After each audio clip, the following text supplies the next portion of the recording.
Hello guys and welcome back to Aerocraft. Today's video was yet again made in collaboration with my friend Tomas Patrao from the Windtunnel project on Instagram and YouTube. So before we begin, I would request for you to show him a lot of support by following him, subscribing to him, liking his videos, and if you can, please help support his future projects like a much more ambitious and much larger wind tunnel for larger scale cars. Thank you very quite much to my friend for supplying the footage of the wind tunnel and the McLaren today, and off we go. Today we'll be talking about the MCL39. Now before we start, traditional warning, I am a student in high school. I have not yet gotten an adequate background in engineering, and everything here is based on my own research. So I might get a lot of things wrong. If you notice something like that, please be a kind soul and correct your boy in the comments momentarily so I can fix it in my future videos. And before we start, in front of us is not the MCL39, rather its predecessor, the 38. And why have I chosen this image? Well, first off, these images, there's more of them of course, were the best ones I found, and they let me explain to you what I think the airflow around the side pods and the body looks like in the best way possible, to my powers of course, to my capability. And even though McLaren has basically, in my opinion, redefined and polished out even more of the design of their car when transitioning from the 38 to the 39 in 2025, I still do believe that the design philosophy regarding the side pods is either identical or very quite similar in between the 38 and the 39. Yeah, so there we go.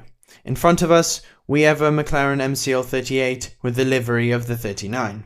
And off we go. So, first off, let's take these blue lines. These blue lines will represent our clean airflow. And when this clean airflow meets the tyre, it will become turbulent. And this turbulent air we call the tyre wake. And one of the main jobs the aerodynamicist over at any team have is deflecting this tyre wake and preventing it from getting into the important parts of the car, like the venturi tunnels below or the diffuser at the back of the car.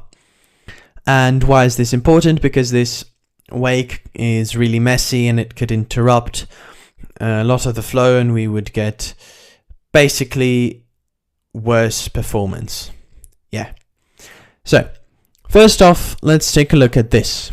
This is what I like to call the modern day barge board, and this bad boy will scoop the wake and send it outboards away from the body. One other clever little part is this, what I like to call the sidepod cap. It's situated right above the intake of the sidepod, and if we zoom in a little bit more, there we go, we can see that it's slightly cambered. And if we take an airfoil with similar properties, like this one, we will see that on the top we have a low pressure zone, and on the bottom we have a high pressure zone. And in this high pressure zone, the air will stagnate, or it will move much slower, because we are compressing it, and we know, according to Bernoulli's principle, that when we apply a higher pressure to any fluid, in this example as air, it will slow down. And why is this slower flowing air important around this region? Well, first off, this slower flowing air cools. So in this part I've forgotten to mention, because I'm a bloody muppet, that in my theory that this air, which will be moving underneath this cap, is coming from the region and is flowing from the region between the front suspension and the nose alongside the chassis. And for a peace of mind, I have not taken into account any boundary layer losses or any boundary layer turbulent little patches of air, because first off, I think that would be way too complicated to depict, and I just do not have the access to all of the data and all of the knowledge required to successfully execute this. So yeah, thank you very much for your understanding, and off we go again.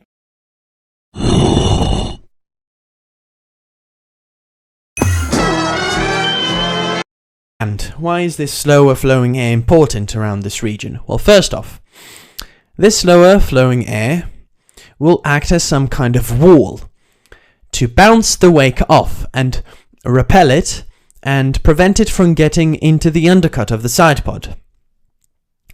And you might be thinking, well, that's incredible, that's really cool, but what if we have but how do we control this slow flowing air? We can't really keep it because it will ruin the aerodynamics. Wow, you think that the McLaren engineers have not thought of that? Well, you'd be incredibly wrong, because of course they bloody have. Let's take a look at the side pods a bit closer. You can see that they have this very curvy kind of morphing design to them, morphing nature, and they have this little belly. I can only describe it as a belly, and right here at the belly we will see a lower pressure zone form, because we are lowering the volume and the area of the fluid, and we will get a lower pressure, which means we will see the fluid flow faster, and we will see a suction effect form, and this suction effect will behave in a way sucking the slow flowing air at the front of the side pod, speeding it up and sending it towards the diffuser through the side pod undercut. Now, this is not the only clever part of the McLaren. Let's take a look at it from another perspective, from the top. First off, let's take a look at the wing mirrors. So, boom, this is another airfoil, and the wing mirrors will also be generating a lower pressure at the top and a higher pressure at the bottom. And in this little section here, we will see a higher pressure, which also acts as a way of slowing the air down and using it to block the tire wake. And on top of this airfoil, which is downwashing, in contrary to the upwashing shape of the little cap beneath it, this shape will suck the air towards the side pod, and it will downwash it on the top of the side pod. Now, let's focus on the shoulder of the side pod. Now, you can see that the shoulder of the side pod is also shaped quite interestingly. You can see that it has this shape which, curves outboards and goes back in again. It widens and then tries to narrow itself again. Well, first off, this shape is called the Coke bottle shape. Why? Well, because it looks like a bloody bottle of Coke. Alright. Anyway, and why is this important? Well, it's important for something we call the Coanda effect.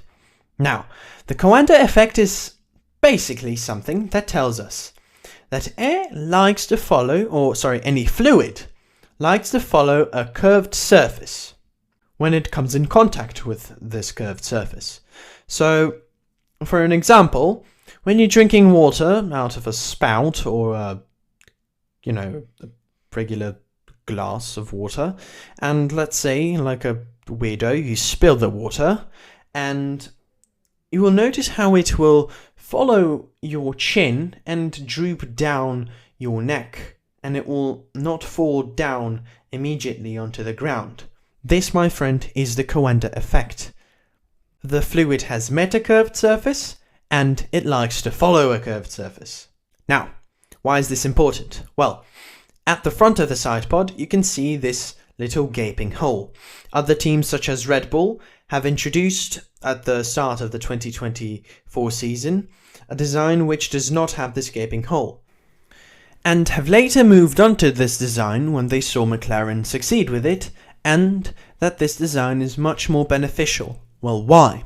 Well, first off, a product of the Coanda effect, or rather something that comes alongside the Coanda effect, is a low pressure zone in between the surface of the shoulder of the sidepod and the jet of air which is flowing on this surface. And this low pressure zone creates a suction effect. It sticks this jet of air to the surface, and since it's a low pressure zone, it will speed the air up.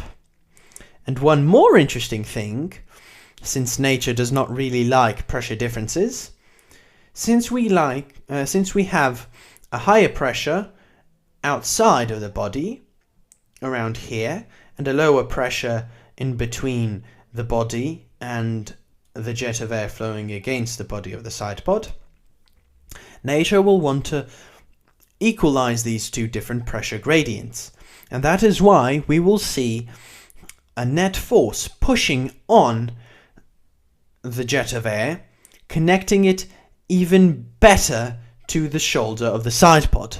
So what we have is great air connectivity and air speed.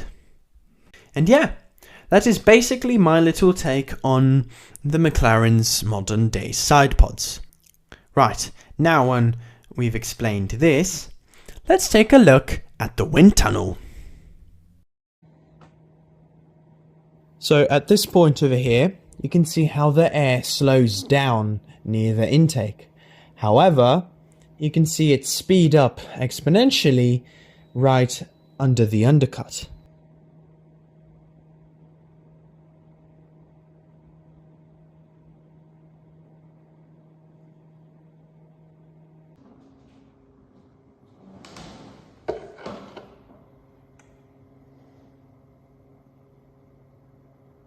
Now, in a few seconds, we will be spotting our little wall of air.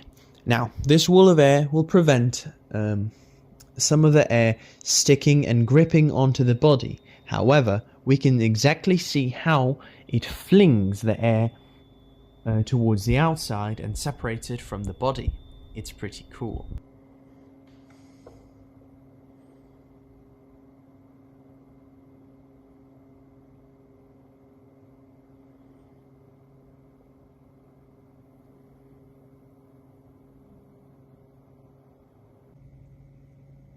Now it might be a little bit harder to spot, however, you can see that the air does indeed follow the curved surface of the sidepod.